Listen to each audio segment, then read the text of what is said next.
السلام عليكم ورحمة الله وبركاته. எல்லா புகழும் அகிலங்களின் இறைவனாகிய அல்லாஹுக்கே உரித்தாகட்டும்.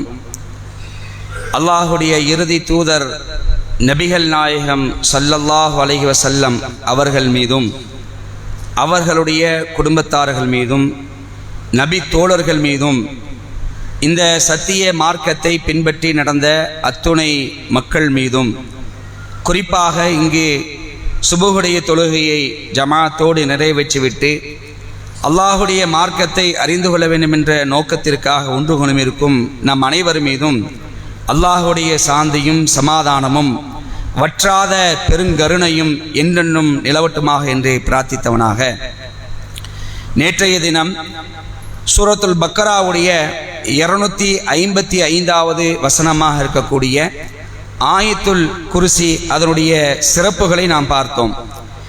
நபிகளார் சொன்னார்கள், இந்த வசனம் திருக்குரானின் வசனங்களிலேயே மகத்தான வசனம் என்று சொன்னார்கள்.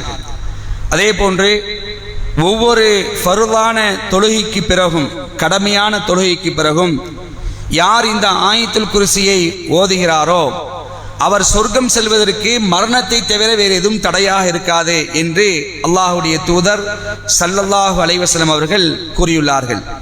அதே போன்று இரவு நேரத்தில் தூக்கத்திற்காக நாம் படுக்கைக்கு செல்லும் பொழுது யார் இந்த ஆயத்துல் குர்சியை ஓதுவாரோ அவருக்கு அல்லாஹுடைய புறத்திலிருந்து ஒரு வானவர் பாதுகாவலராக ஏற்படுத்தப்படுவார். அது மட்டுமில்லாமல் அந்த காலை வரையும், அவர் எழுகின்ற அந்த நேரம் வரையும் அவரிடத்தில் ஷைத்தான் நெருங்க மாட்டான் என்ற உத்தரவாதத்தையும் நபிகள் நாயகம் ஸல்லல்லாஹு அலைஹி அவர்கள் சொன்ன அந்த செய்திகளை எல்லாம் நேற்று பார்த்தோம். அன்புக்குரியவர்களே, அப்படி சிறப்பு மிகுந்த இந்த ஆயத்துல் குர்சியில அல்லாஹ் ரப்பல் ஆலமீன் என்ன சொல்கின்றான் என்று நாம் பார்க்கும் பொழுது, இறைவன் என்றால் யார் என்ற ஒரு இலக்கணமே தெரியாமல் இன்றைக்கு இறைவனாக எதையோ வணங்கக்கூடிய மனிதர்களை நாம் பார்க்கலாம். கல்லை வணங்குகிறார்கள், மனிதர்களை வணங்குகிறார்கள், இறந்து போன மனிதர்களையும் கடவுளாக நினைத்து வணங்கக்கூடிய ஒரு நிலையை பார்க்கலாம். அன்புக்குரியவர்களே, ஒரு காலம் படைப்பினங்கள் இறைவனாக ஆகவே முடியாது. அந்த படைப்பினங்களை படைத்த இறைவன் தான் எப்பொழுதுமே இறைவனாக இருக்க முடியும் என்பதையும், அந்த இறைவன் என்றால் யார், அந்த இறைவனுக்குரிய தகுதி என்ன, இறைவனின் இலக்கணம் என்ன என்பதை குறித்து தான் இந்த வசனம் பேசுகிறது.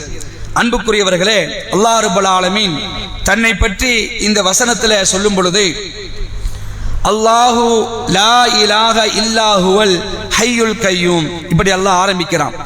அல்லாஹ், அவனை தவிர எந்த கடவுளுமே கிடையாது. முதல்ல ஃபர்ஸ்ட் இதான் இஸ்லாத்துடைய பேஸ்.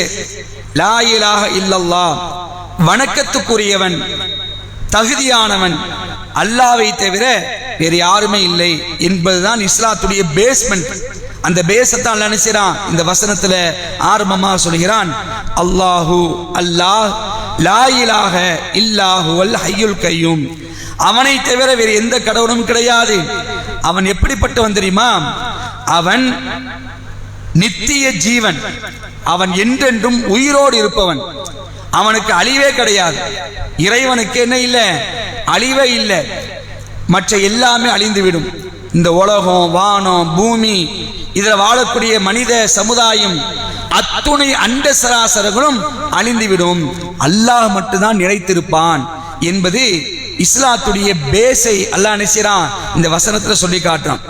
அல்லாஹு லா இலாஹ இல்லா ஹுவல் ஹய்யுல் கய்யூம், அவன் அல்லாஹ், அவனை தவிர எந்த கடவுளும் இல்லை, அவன் என்றென்றும் உயிரோடு இருப்பவன்.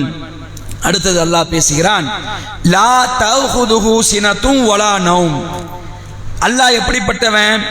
அவனுக்கு சிறு உறக்கமோ ஆழ்ந்த உறக்கமோ ஏற்படாது. இன்னைக்கு நாம தூக்கம் இல்லாம செத்து போயிடும், அப்படிதானே? மனுஷனுக்கு தூக்கம் வேணும். இன்னைக்கு எத்தனையோ பேர் தூக்கம் இல்லாமல் நிம்மதி இழந்துட்டு இருக்கிறாங்க. கொஞ்ச நேரமாவது தூங்கணும். இது மனிதனுடைய ஒரு பலவீனம். அல்லாஹ் இந்த பலவீனத்துக்கெல்லாம் அப்பாற்பட்டவன், கடவுள் என்று சொல்லக்கூடியவன். அவனுக்கு எந்த ஒரு ரெஸ்ட்டுமே தேவைப்படாது. அவன் ரெஸ்ட் எடுக்கவும் கூடாது. ரெஸ்ட் எடுக்கக்கூடியவன் கடவுளா இருந்தா அது கடவுளா இருக்க முடியாது. அதுதான் அல்லாஹ் சொல்லி காட்டுறான். அவனுக்கு அவன் எப்படிப்பட்டவன் தெரியுமா? அவனுக்கு சிறு உறக்கமோ, கொஞ்ச நேரம் செத்த நேரம் தூங்கணும்பாங்களா இல்லையா, அது மாதிரியான ஒரு சிறு உறக்கமோ ஆழ்ந்த உறக்கமோ அவனுக்கு ஏற்படாது. அவன் எப்பொழுதுமே வேலையில் இருக்கிறான். சூரத்து ரஹ்மான் அல்லாஹ் சொல்லுவான், குல்ல யௌமின் ஹுவ ஃபீ ஷஅன், ஒவ்வொரு நாளும் அவன் இயக்கத்திலேயே இருக்கிறான். எல்லா நாளுமே, எல்லா நேரமே, ஈச் அண்ட் எவ்ரி செகண்ட், ஒவ்வொரு செகண்டும் அல்லாஹ் நினைச்சான் இயக்கத்திலேயே இருக்கிறான். இப்பவும் அல்லாஹ் கண்காணிச்சுட்டு இருக்கிறான், எப்பொழுதும் கண்காணிப்பான். அவனுக்கு என்ன தேவையில்லை, ரெஸ்டே கிடையாது. சிறு உறக்கமோ ஆழ்ந்த உறக்கம் ஏற்படாது. லா தஅஹுதுஹு சீனத்தும் வலா நௌம், அவனுக்கு சிறு உறக்கமோ பெரு தூக்கமோ ஏற்படாது. அடுத்தது அல்லாஹ் சொல்றான், லஹு மா ஃபிஸ் ஸமாவாதி வ மா ஃபில் அர்ள், வானங்களில் இருப்பவையும் பூமியில் இருப்பவையும் அவனுக்கே உரியன. வானத்தில் இருக்கக்கூடியது, இந்த பூமியில் இருக்கக்கூடிய எல்லா விஷயங்களுமே அல்லாஹ்வுக்கு தான் உரியது என்ற ஒரு செய்தி அல்லாஹ் நினைச்சான் இந்த இடத்துல சொல்றான். லஹு மா ஃபிஸ் ஸமாவாதி வ மா ஃபில் அர்ள், வானங்களில் இருப்பவையும் பூமியில் இருப்பவையும் அவனுக்கே உரியன சொல்லிட்டு அடுத்தது அல்லாஹ் சொல்றான், மன் தல்லதி யஷ்ஃபஉ இன்தஹு இல்லா பிஇذنி, அவனுடைய அனுமதியின்றி அவனிடம் பரிந்துரை செய்பவர் யார்? நாளை மறுமை நாள் அல்லாஹ் சொல்லி காட்டுறான். அல்லாஹ் அனுமதி அளிக்காம யாராவது பரிந்துரை செய்ய முடியுமா? யா அல்லாஹ் இவரை நீ வந்து மன்னிச்சிட மாட்டியா? யா அல்லாஹ் இவருக்கு நீ சொர்க்கத்தை கொடுத்துரு, யா அல்லாஹ் இவரை வந்து நரகத்தை காப்பாத்து என்று யாராவது மறுமையில அவங்க இஷ்ட பிரகாரம் பேச முடியுமா? ஒரு காலம் பேச முடியாதுங்க. அல்லாஹ் நான் அனுமதி அளிக்கணும். இன்னைக்கு சர்வசாதாரணம் நினைச்சிட்டு இருக்கிறாங்க, அந்த அப்பா காப்பாத்துவோ, இந்த அப்பா காப்பாத்துவோ, அந்த நாகூர் மீனா காப்பாத்துவாரு. இந்த ரபியுல் ஆஹிர் வரப்போது, ரபியுல் அவ்வல்ல சுபஹான மொழுது ஓதியாச்சு, ரசூல்லாட்ட பாவ மன்னிப்பு கேட்டாச்சு, ரசூல்லா தான் எல்லாத்தையும் பார்த்துக்குவாங்க, நாளை மறுமையில அவங்க தான் நமக்கு எல்லாமே எல்லாம் செஞ்சிருவாங்க அப்படின்னு நினைச்சு ஓதிட்டு இருக்கிறாங்க. அல்லாஹ் சொல்றான், அவனுடைய அனுமதியின்றி அவனிடம் யார் தான் பரிந்து பேச முடியும்? நபிகள் நாயகம் ஸல்லல்லாஹு அலைஹி வஸல்லம் அவர்களுக்கு அல்லாஹ் என்ன செய்வான், நீங்கள் இன்னாருக்கு பரிந்துரை செய்யுங்கன்னு அல்லாஹ் சொல்லுவானா. அவங்களால என்ன செய்ய முடியாது, செய்ய முடியாதுங்கிறாங்க. எப்படி பார்க்கிறோம்? அல்லாஹ்வுடைய தூதர் ஸல்லல்லாஹு அலைஹி வஸல்லம் அவர்கள் ஒரு கட்டத்தில் சொன்னாங்க, ரசூலுல்லாஹ்வுடைய ஈரக்கொலை யாரு? ரசூலுல்லாஹ்வுடைய ஈரக்கொலை ஃபாத்திமா. அவங்களுடைய ஈரக்கொலை அப்படி நேசம் பாசம். அவங்கள்ட்டே சொன்னாங்க, என்னுடைய ஈரக்கொலை ஃபாத்திமா. ஃபாத்திமாவே, இங்க என்ன வேணாலும் நீ என்கிட்ட கேட்டு, உன் தந்தைங்கிற அடிப்படையில் என்ன செஞ்சிருவேன், என்ன வேணாலும் நான் செஞ்சிருவேன். நாளை மறுமை நாள்ல அல்லாஹ்வுடைய தூதுடைய மகளாச்சின்னு என்ன செஞ்சிடாத, அங்க வந்து நின்றாத, என்னால எதுவுமே செய்ய முடியாதுங்கிறாங்க. சுப்ஹானல்லாஹ். நபிகள் நாயகம் ஸல்லல்லாஹு அலைஹி வஸல்லம் இப்படி அறிவித்தார்கள். சாகுல மீது மீரான் காப்பாத்துவாரா? ஏர்வாடி இப்ராஹிம் ஷா காப்பாத்துவாரா? அதே மாதிரி அஜ்மீர் ஹாஜா காப்பாத்துவாரா? நம்ம ஊர்ல இருக்க ஏகப்பட்ட அவுலியாக்கள் இவங்களாம் காப்பாத்துவாங்க நினைக்கிறான். இவங்களாம் எங்க நிப்பாங்கன்னு தெரியாதுங்க. முதல்ல இவங்களாம் எங்க நிப்பாங்கன்னு தெரியாது. நபிமார்களே பயந்து போய் நிப்பாங்க. நபிமார்களே உலகத்திலேயே டாப்பஸ்ட் மேன்னா யாருங்கிட்ட நபிமார்கள் தான்.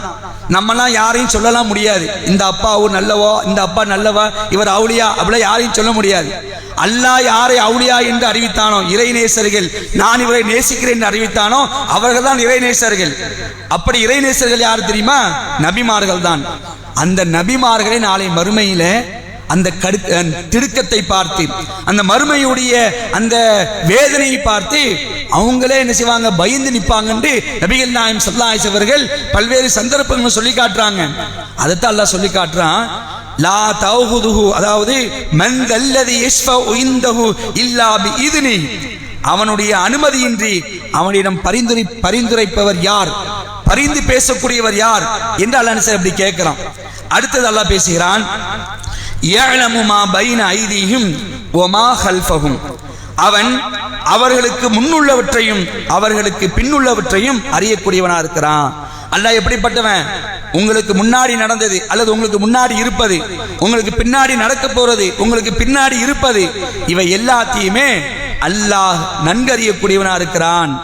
வலா யுஹீதூன பிஷைஇம் மின் இல்மிஹி இல்லா பிமா ஷா, அவனுக்கு தெரிந்தவற்றிலிருந்து அவன் நாடியதை தவிர எந்த ஒன்றையும் அவர்களால் அறிந்து கொள்ள முடியாது. அவனுக்கு தெரிந்தவற்றிலிருந்து அவன் நாடியதை தவிர வேறு எந்த ஒன்றையும் அவர்களால் அறிந்து கொள்ள முடியாது என்ற ஒரு இலக்கணத்தை அல்லாஹ் நினைச்சான் இந்த இடத்துல சொல்றான். அடுத்தது அல்லாஹ் பேசுகிறான், அல்லாஹ் ரப்பல் ஆலமீன் எங்க இருக்கிறான் அப்படின்னு கேட்டா நம்ம எல்லாமே என்ன சொல்லுவோம்? அல்லாஹ் எங்க இருக்கிறான்? எத்தனாவது வானத்துல? 7வது வானத்தில் அரிசி இருக்கிறாமோ அங்க இருந்து அல்லாஹ் கண்காணிச்சிட்டு இருக்கிறான். ஈச் அண்ட் எவ்ரி டைம், ஒவ்வொரு நேரமும் அல்லாஹ் ரப்பல் ஆலமீன் கண்காணிப்புல தான் இருக்கிறான். எங்க இருக்கிறான்? அரிசில இருக்கிறான். அந்த அரிசை பத்தி அல்லாஹ் நினைச்சான் இந்த ஆயத்துல் குர்சியில அல்லாஹ் ரப்பல் ஆலமீன் பேசி காட்டுகிறான்.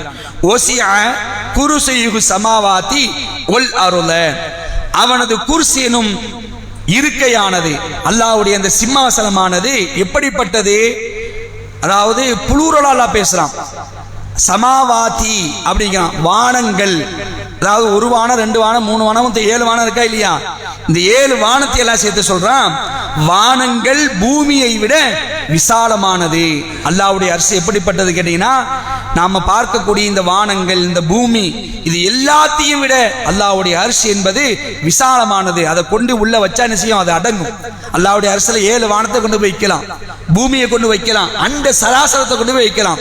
அன்புக்குரிய சகோதரர்களே, இந்த அண்ட சராசரத்தை, இந்த விண்வெளியை ஆய்வு செய்யக்கூடிய விஞ்ஞானிகள் இருக்கிறார்கள். இப்ப முதல் சில பேர் நாசா மூலியமா போயிருக்கிறாங்க, வர முடியாம தவிச்சிட்டு இருக்கிறாங்க. அவங்களாம் பார்த்து அப்பப்போ படம்லாம் எடுத்து அனுப்புவாங்க. அந்த வீடியோக்கெல்லாம் நம்ம பார்க்கும் பொழுது உண்மையிலேயே இவ்வளோ பெரிய யூனிவர்ஸ் தெரியுமா? இந்த அண்ட சராசரம் என்பது நம்மளால கற்பனை கூட பண்ண முடியாத அளவுக்கு அல்லாஹ் படைச்சு வச்சிருக்கிறாங்க. சாதாரண அல்லாஹ் படைக்கல. அல்லாஹ்வுடைய வல்லமை எப்படிப்பட்டதுன்னா, இந்த வானங்கள் பூமி அல்லாஹ் அவ்வளோ பிரம்மாண்டமானதா படைச்சு வச்சிருக்கிறான். நாம வாழக்கூடிய இந்த பூமி இருக்கா இல்லையா? இந்த பூமி என்பது மிக பிரம்மாண்டமானது. இந்த பூமிக்கே இன்னும் மனுஷன் செல்லாத இடங்கள்லாம் இருக்குது. இந்த பூமியிலேயே நாம் செல்லாத இடங்கள் ஏராளமான இருக்குது. அப்போ அவ்வளோ பிரம்மாண்டமானது இந்த பூமி. இந்த பூமியை விட பெருசு சூரியன். உதாரணத்துக்கு புரிவதாக இருந்தால், ஒரு 1000 பூமியை எடுத்து என்ன செஞ்சலாம்? சூரியனுக்குள்ள கொண்டு போய் வச்சிடலாம். ஒரு 1000 பூமியை சூரியனுக்குள்ள வச்சிடலாம். உதாரணத்துக்கு சொல்லி காட்டுறேன், அவ்வளோ பெருசு சூரியன். சூரியனை விட பெருசு வானத்தில் பார்க்கக்கூடிய சின்ன சின்ன நட்சத்திரங்கள். இந்த நட்சத்திரங்கள் சூரியனை விட பல மடங்கு பெருசு. ஒரு 1000 சூரியன் எடுத்து என்ன செஞ்சலாம்? ஒரு நட்சத்திரக்குள்ள வச்சிடலாம். அவ்வளவு பிரம்மாண்டமானது. நட்சத்திரங்கள் எத்தனை இருக்குது? 1, 2, 100, 1000, 10,000, லட்சமா, கோடியா? அது சொல்றான் மில்லியன் கணக்கில் இருக்குங்கிறான். கோடான கோடி கணக்கான நட்சத்திரங்கள் இந்த வானத்தில் இருக்கிறது என்பதை அவர்கள் சொல்கிறார்கள். ஒரு சூரிய குடும்பம் இல்ல, ஒரு சூரிய குடும்பம் 8 கோள்களால் ஆனது. இந்த சூரிய குடும்பம் மாதிரி மில்லியன்ஸ் ஆஃப் சோலார் சிஸ்டம் அப்படிங்கிறான். மில்லியன் கணக்கான சூரிய குடும்பங்கள் இருக்கு இந்த அண்ட வெளியில. பிரமித்து போய் நிற்கிறான், பார்க்கிறான், என்னடா இது அண்ட சராசரம் அப்படிங்கிறான். இவ்வளோ பிரம்மாண்டமாக தான் இவ்வளோ இந்த அண்ட சராசரங்கள். அல்லாஹ் சொல்றான், இந்த ஒட்டுமொத்த அந்த சராசரத்தை விட என்னுடைய அரிசினது விசாலமானது. எவ்வளோ பிரம்மாண்டம் பார்த்தீங்களா? கற்பனை பண்ண முடியாது நம்மளால. அல்லாஹ் என்றால் யார்? அடே, கடவுள் என்றால் யார்? கடவுள் எப்படிப்பட்டவன்? கடவுளுக்குரிய இலக்கணம் தெரியுமா? சர்வ சாதாரணமாக நம்மை போன்று எல்லா இயற்கை உபாதை இருக்கக்கூடிய ஒரு மனுஷனை போய் கடவுள் என்று வர்ணிக்கிறீர்களே. கடவுளை பத்தி அல்லாஹ் சொல்றான், தன்னை பற்றி அறிமுகப்படுத்துகிறான். என்னுடைய அரிசி எப்படிப்பட்டது தெரியுமா? என்னுடைய சிம்மாசனம் வானங்கள் பூமி என்ன செய்யும்? அது உள்ளடக்கும். அதை விட விசாலமானதுன்னு அல்லாஹ் சொல்றான். அன்புக்குரிய சகோதரர்களே, இந்த அரிசில அல்லாஹ் நாளை மறுமையில வருவான், கேள்வி கணக்கு கேட்க வருவான்.